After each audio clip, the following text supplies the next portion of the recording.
What's going on, everybody, and welcome back to the channel, and welcome back to the Detroit Lions Now or Never franchise. And we're going to be taking on the New Orleans Saints today. It's Wild Card Saturday, and I'm excited to watch some football tonight. I'll maybe be able to watch one game, but here we are for the Detroit Lions. Right now we're looking at our goals for the season. We're looking at making the playoffs. That is our number one goal at this point. Christian Gonzalez was the standout in the preseason, looking to give him potential dev upgrade if he can play well today. Also, our defense is going to be the main focus for this game. And I think that if we can stop the run in this game, I think that will help us out a lot. We got to stop Alvin Kamara because we're going to be going up against Anthony Richardson. And with him being a rookie quarterback, if we force him to throw, I think that we can better our chances at winning this game. So the game plan today is to definitely stop the run. Looking at the training though, Josh Reynolds with a shoulder strain, and he will be out for this game against the Saints. So that means that we're going to have to rely on other receivers on our squad like Khalif Raymond, and that would only put us at 4 receivers. We decided not to pull anybody up and pick them up from our practice squad, so we're going with the guys that we have. So Khalif Raymond automatically then turns into the number 4 receiver, and going against the Saints team, which their secondary is definitely their strongest part of their roster. So I think it could be a challenge to try and get these wide receivers open. The Saints with Anthony Richardson at quarterback, like we said, with that 91 speed, Winston the backup, and then Alvin Kamara, the running back, really good running back, and then Michael Thomas and Chris Olave, the Ohio State dynamic duo, will be the top wide receivers. The offensive line for the Saints isn't bad, but Ryan Ramczyk, one of the better right tackles in the league, leads the way for that group. And then they have Cameron Jordan at defensive end, bound to probably be a Hall of Famer. If Cameron Hayward is a Hall of Famer, Cameron Jordan is as well. Demario Davis will be playing in the middle for the Saints, so running the ball may be a challenge in this game. But like I said, the secondary is their strongest spot. Marshawn Lattimore, a 92 overall. Tyrann Mathieu for New Orleans, back in LA. Baton Rouge, Louisiana. But here we are for this matchup between the New Orleans Saints and the Detroit Lions. We're going to keep with the NFL primetime theme here. The Lions wearing their all blue here at Ford Field for this 1 o'clock opening week kickoff. We're going to start it off first down and 10. The first play of the season is to Jamal Williams for a gain of 7. Carl Granderson down for the Saints. Later on in this drive, it's 6:20 left in the first quarter, third down and goal. Goff handing it off. No, he's going to fake, and he's going to throw it out to Allen Lazard, our free agent pickup from Green Bay. And Detroit will take a 7-0 lead here in the opening week of the NFL season. Passing is going to be a big focus for us. Can Jared Goff be a good enough quarterback to win us some games if we cannot run the ball? As we see the fake, Goff throws it out to Lazard, and then Lazard just got to beat Tyrann Mathieu to the pylon, which he does. And the Lions will take a 7-0 lead here in Detroit. And out comes Anthony Richardson, the rookie out of Florida. We know he's got speed, but can he throw the ball efficiently? First down and 10, the first play for the Saints, and Anthony Richardson, where is he throwing that ball? It could be a big problem with Anthony Richardson's accuracy. Lions with the ball again, third down and 7. And we just talked about him, Cameron Jordan, the dominant defensive end with the sack for the Saints. And we're going to have to give the ball back to the Saints. As we see Cameron Jordan fights through the block of Penei Sewell. The only sack the Lions would give up today was that sack right there. The offensive line would then get it together and not allow another sack. But our first sack is going to be Drew Sanders, the rookie out of Arkansas, and that's going to bring up a third down for the Saints. Watch Drew Sanders again on this play. We know that he has great pass rushing ability. He reminds me kind of a TJ Watt type of player a little bit. He gets the sack on Anthony Richardson, and that's a big one. First down and 10 now. Press coverage out to the right on Jameson Williams. 11:48 left in the second quarter here. Goff dropping back. He's going to step up in the pocket, and he's going to throw it deep, and it's Jameson Williams. And Jameson Williams would score. What a strike from Detroit. And the passing game looks very dominant early on here. We got to watch this one again because Jameson Williams, he made this play right here. It was a good ball by Jared Goff. But Jameson Williams, just the speed that he has, 97 speed. He reaches 22 miles per hour on the touchdown. And the Lions looking like they're going to strike quicker and quicker every time. And it's going to be a big sack from Michael Brockers. The Detroit Lions would total 8 sacks in this game. Our pass rush was ferocious all day long. I just think that if the pass rush can be more dominant than it was last year, then I think that we could have a very big season. I don't know that the Saints offensive line just couldn't hold up in this game, but our Lions defensive pass rush was just dominant all game. 3rd down and 20 now. The Saints have the ball back. Well, no, they still have the ball after the sack. Anthony Richardson would get outside of the pocket, and he would throw it deep to Olave, and what a catch by Olave. You can watch the replay. It looks like Olave's butt had touchdown right before anything else went out of bounds, so a very acrobatic catch by Chris Olave. And a good throw by Anthony Richardson to get out of the pocket and make that throw. He's kind of proven us that, he can throw the ball. As you see, the butt of Chris Olave touches down. 1st down and goal now. The Saints with an opportunity to cut the lead down to only 7. And it's Alvin Kamara who fights his way in. It was Levi Onwuzurike who tried to bring him down, but Alvin Kamara with the dark visor looks to have a big year for the Saints this year, as he really wants to be used in a better way than he was last year, especially in real life. It seemed like Kamara just wasn't given enough opportunities, but he's getting his opportunities in this game as he gets the first points of the season for the New Orleans Saints. You see him fight for the yardage to get in for the touchdown. Quinn Nordin would attempt a 58-yard field goal here with 1:48 left in the second quarter, and with that 97 kick power, it's right through. And the Lions would take a 17-7 lead.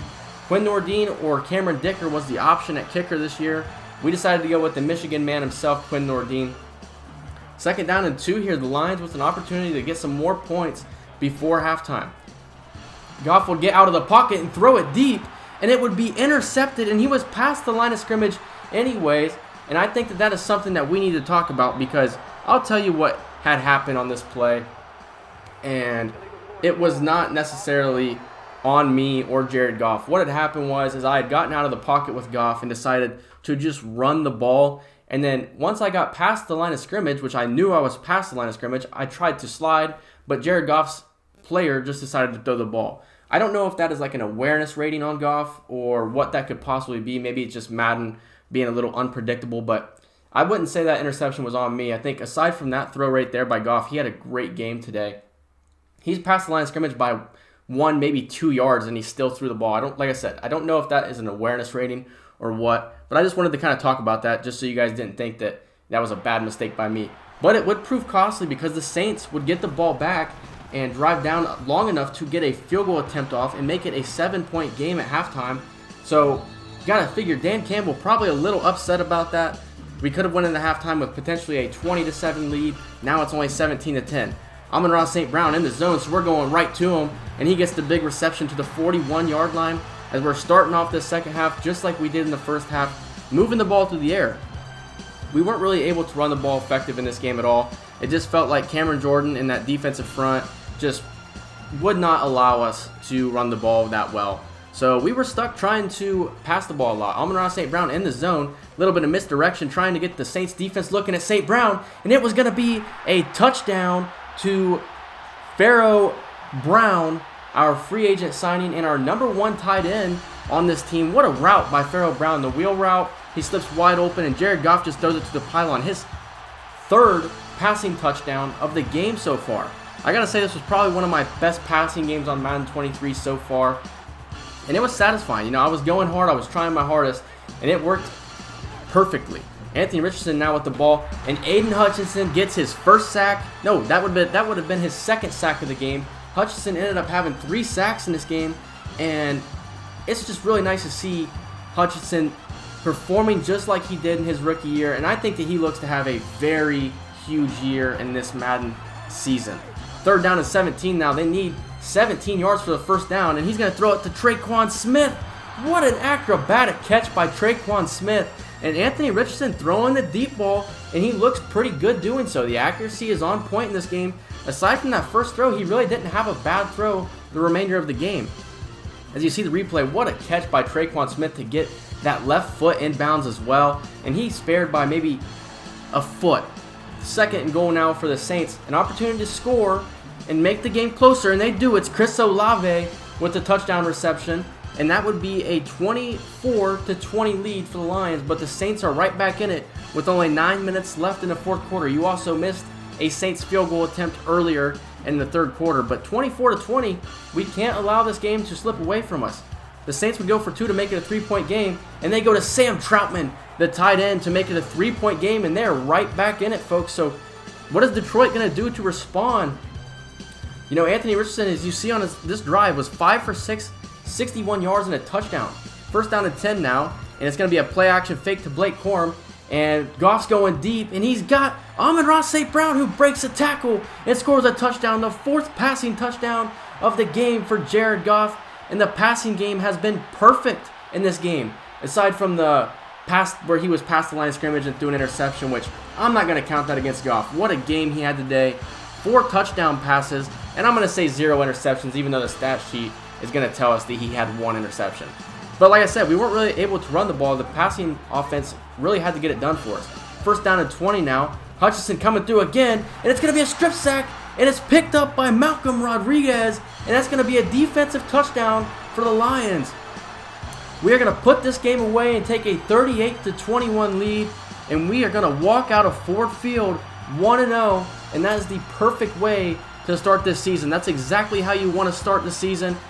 You're on the right foot right now. You know, if you keep winning these games, you can easily make the playoffs, and I think if we made the playoffs, we could be a really good team. The Saints really need something here. It's 3rd down and 7. They need a miracle to come back and win this game. But it's going to be a sack for Drew Sanders, his 2nd of the game, the Arkansas rookie. I think that it really makes a huge difference when you use a quarterback who has better accuracy skills than what I was in my Steelers franchise. Using a guy like Kenny Pickett, who in the game is only 68 overall, it is a struggle to throw the ball. But Jared Goff has a lot better passer ratings, and so it makes it a little bit easier.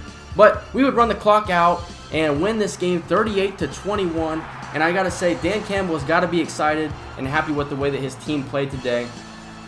You're 1-0, and I think that that's a step in the right direction to get this Lions team into the playoffs and have a shot at winning the Super Bowl.